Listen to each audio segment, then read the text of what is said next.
السلام علیکم۔ وہ آج پھر اپنے ایک دوست کے ساتھ ہوٹل میں داخل ہوا اور بیرونی دروازے کے ساتھ لگی میز کے گرد خوبصورت کرسیوں پر دونوں بیٹھ گئے۔ وہ بظاہر تو دوست کے ساتھ باتوں میں مصروف تھا، مگر اس کی آنکھیں کسی کی تلاش میں تیزی سے ارد گرد گھوم رہی تھیں کہ اچانک ایک خوبصورت بچہ اسے آتے دکھائی دیا۔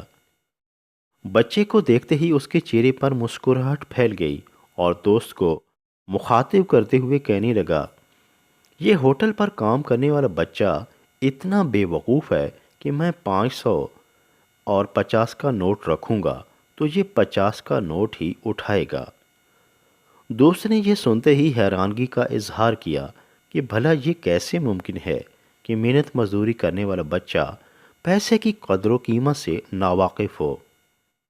وہ انہی باتوں میں ہی مصروف تھے کہ بچہ ان کے قریب آ گیا۔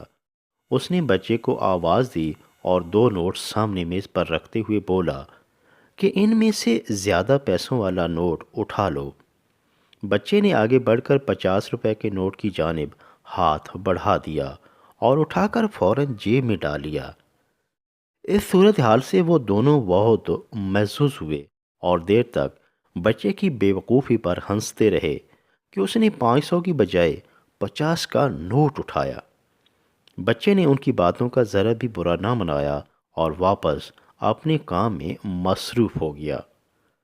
ان کے سامنے والی میز پر بیٹھا ایک شخص یہ سارا منظر بڑے انماگ سے دیکھ رہا تھا اور بچے کی معصومیت پر حیران تھا۔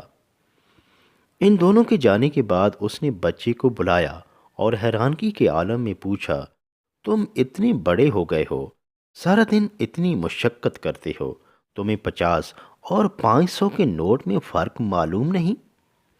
یہ سن کر بچہ مسکرایا اور بولا، انکل، یہ آدمی اکثر کسی نہ کسی دوست کو میری بے وقوفی دکھا کر انجوائے کرنے کے لیے یہ کام کرتا ہے اور میں 50 کا نوٹ اٹھا لیتا ہوں۔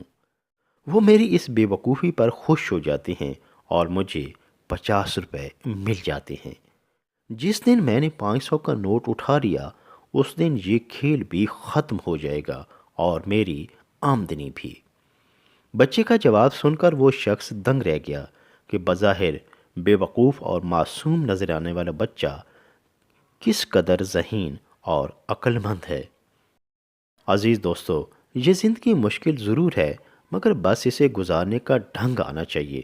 ہم اپنی انا اور تکبر کی وجہ سے نہ جانے کتنے قریبی رشتے توڑ بیٹھتے ہیں اور حالات کی نزاکت کو نہیں سمجھ پاتے۔